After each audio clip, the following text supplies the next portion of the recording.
Bismillahirrahmanirrahim. Assalamu alaikum. Today I will explain about present continuous tense, past continuous tense and future continuous tense. Present continuous का हमारे पास formula है subject plus helping verb is are am plus verb की first form plus I N G plus object. First sentence है हमारे पास I am eating apple, मैं सेब खा रही हूँ। नेक्स्ट है हमारे पास sentence I am playing hockey, मैं हॉकी खेल रही हूँ। नेक्स्ट है हमारे पास आई एम रीडिंग बुक, मैं किताब पढ़ रही हूँ।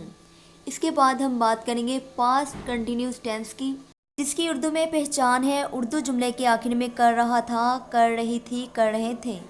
पास्ट कंटिन्यूस में इसका फॉर्मूला है subject plus helping verb was verb plus verb की first form plus I N G plus object. इसका फर्स्ट सेंटेंस है हमारे पास दे वर ईटिंग एप्पल, वो सेब खा रहे थे। नेक्स्ट है हमारे पास दे वर प्लेइंग हॉकी, वो हॉकी खेल रहे थे। नेक्स्ट है हमारे पास दे वर रीडिंग बुक, वो किताब पढ़ रहे थे। नेक्स्ट है फ्यूचर कंटिन्यूस टेंस, जिसका फॉर्मूला है हमारे पास subject plus helping verb shall be will be plus verb की first form plus I N G plus object. जब भी हम वर्ब की फर्स्ट फॉर्म के साथ आई एन जी लगाते हैं, इसका मतलब है ये फोर्थ फॉर्म है वर्ब की।